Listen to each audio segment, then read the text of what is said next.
There's flies like already trying to get into my space.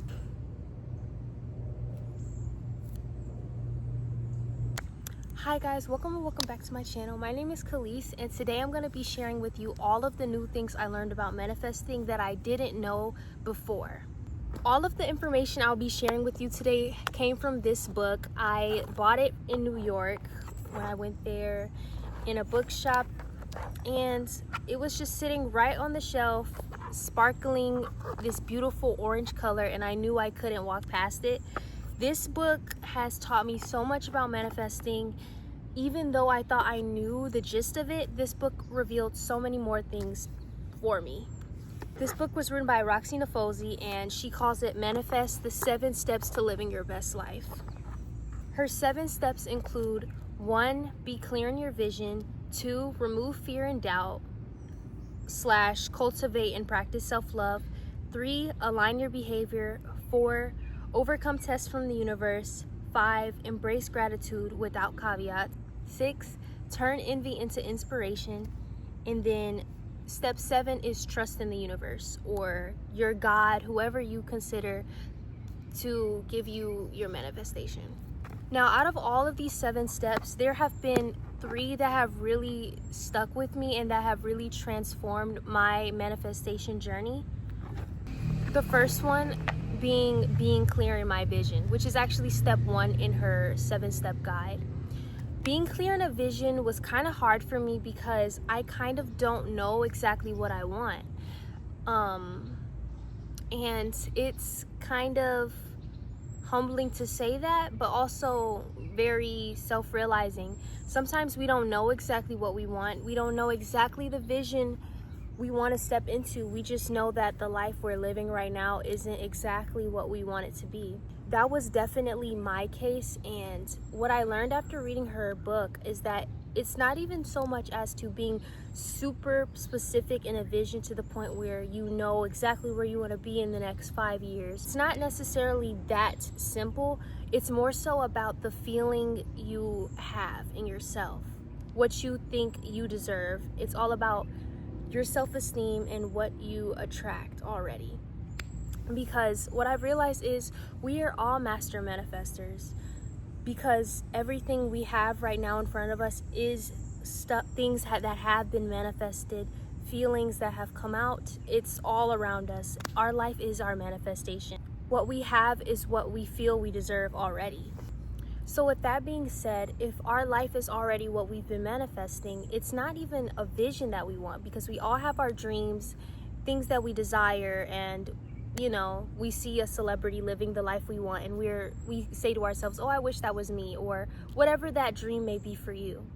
So the biggest difference in being clear in a vision is to change how you feel about yourself. Something that Roxie talks about in her book is low vibe versus high vibe vibrations. And basically the vibration you vibe at is what you attract into your life. So if the vibe we are at is what we are attracting, then we need to focus on how we are feeling about ourselves and focus on raising our self-esteem. Roxie talks about this in her book, and it's called High Vibrations versus the Low Vibrations. And low vibrations are basically feelings of anxiety, worry, doubt, unworthiness, low self-esteem, all of those feelings. Those can be classified as low vibrations. High vibrations are classified as confidence, happiness, motivation, things like that. Things that keep us pushing ourselves forward instead of holding us back. So even if you're not super clear on a vision or what you want, if you just start acting and feeling how your higher self would, you will already start to manifest those high vibrations into your life. So it's not exactly about being super specific, even though that would help, especially when you go into tools like visualization. But even if you're not super specific on your visualizations, simply just vibing at a higher frequency and being more positive will attract better into your life, and you will start to manifest those better opportunities for yourself. The second thing I took away from the book that I that has really helped my manifestation journey is the removing fear and doubt, which is step 2.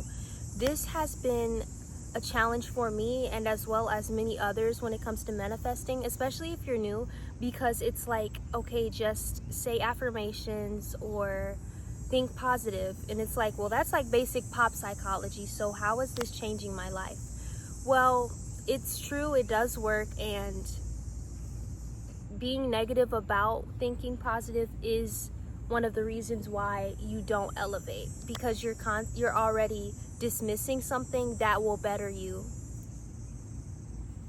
I would say a good step in overcoming the negativity of fear and doubt and not being super confident in your manifestations would be practicing robotic affirmations.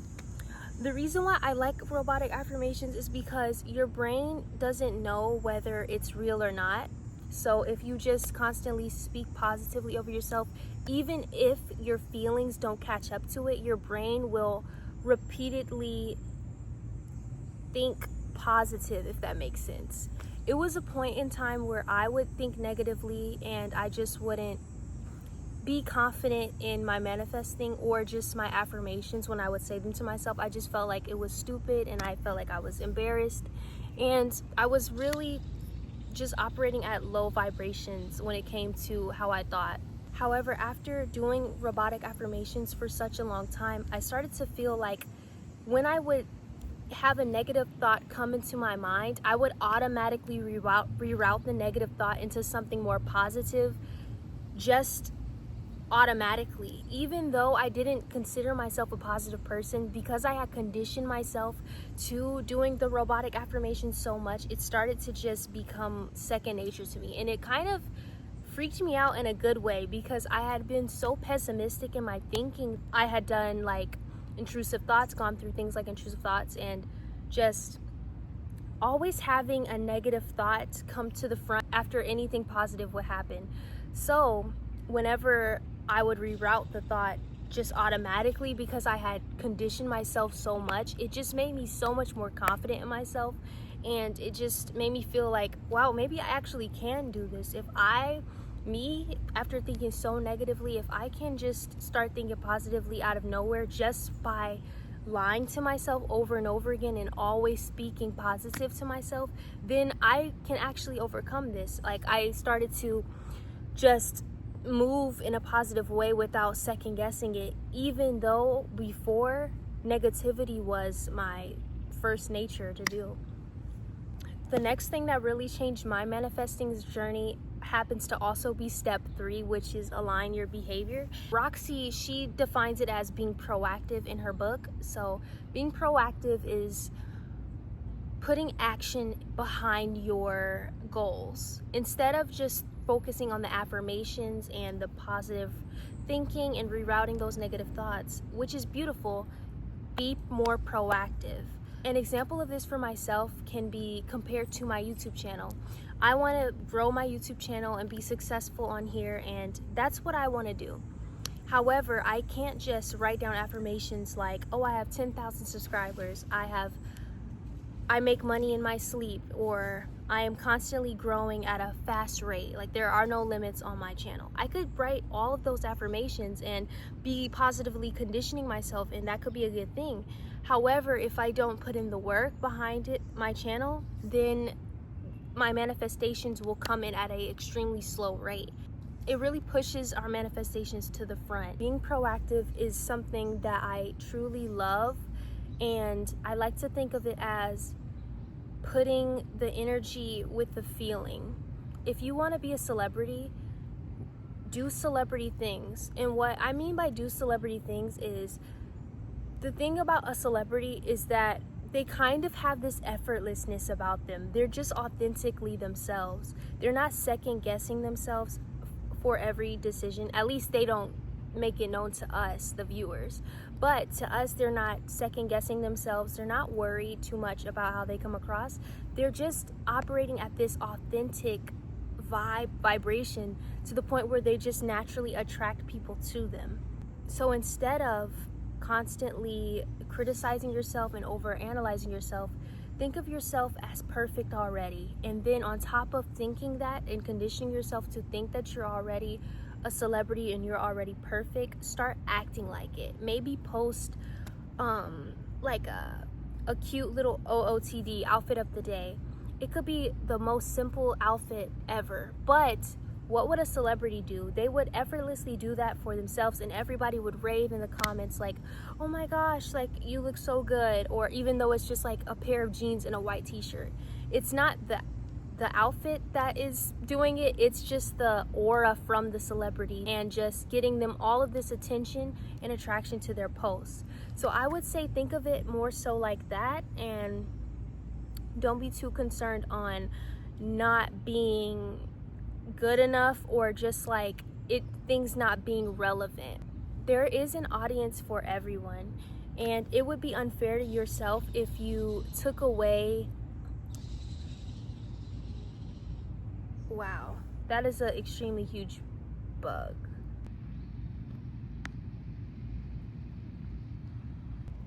I think I'm gonna go, because that looks scary, that looks ancient, that looks freaky. I don't even feel comfortable or safe anymore. Well, we're just gonna walk and talk now because I don't want to sit down in that area anymore. But I will show you guys the scenery. Like, this is pretty tea. You know, whenever you sit by a body of water, it's always crazy bugs, so I'm not even gonna complain too much. But as I was saying, everyone has an audience, so don't take away content from your audience, because you never know what someone will want to see from you. So don't take away that chance. You never know. Don't take away opportunities from yourself. Always put yourself out there and be visible, because everyone has an audience. The next step I have, or the next thing that I really took and used to transform my manifestation journey, is having gratitude without caveats. And this is something that I feel has held back my manifestations, because being grateful is such a huge part of receiving more. When we put forth an attitude of gratitude in the universe, that rhymes.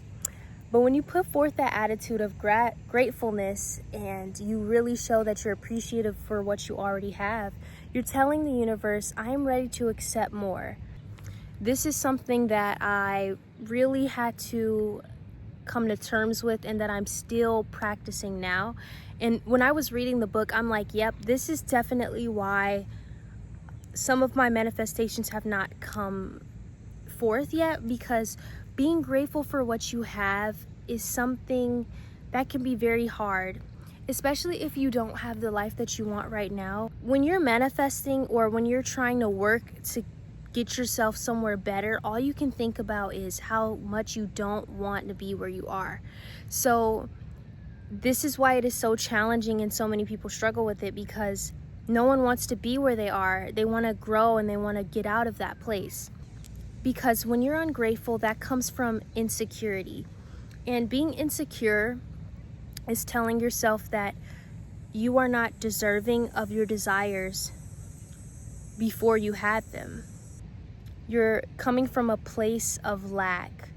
Instead of viewing yourself from a place of lack, I want you to view yourself as your desired being already. I want you to view yourself as that right now, even whilst not being where you want to be. When you can learn to appreciate yourself as you are, appreciate your surroundings as they are, without putting down yourself, and being grateful for them whilst working towards your highest self and those manifestations and those goals, that is when you will attract them, because you're coming from a place of not low esteem but high self-esteem, because you can recognize that you are already everything you want right as you are.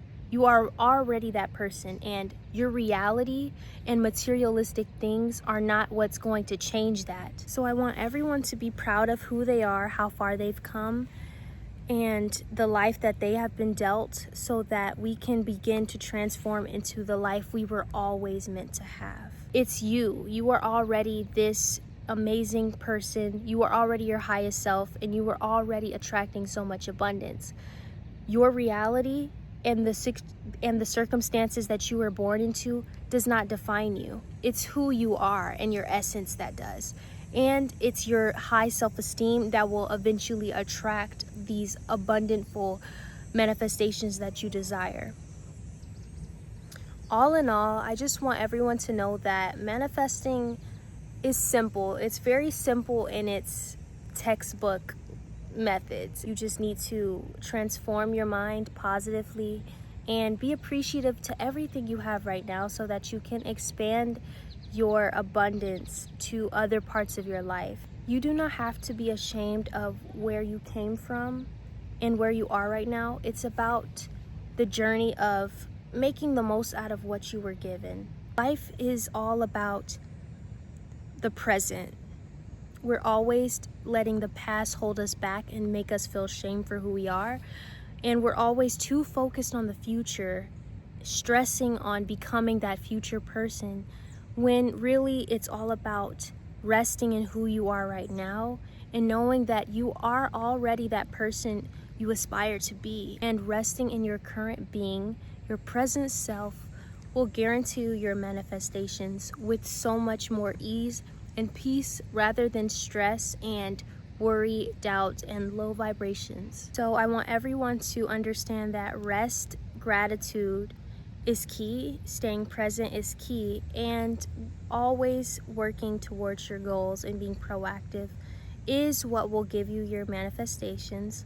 And that is what has helped me, and I hope that it can help all of you. Thank you so much for listening, and I'll see you guys next time.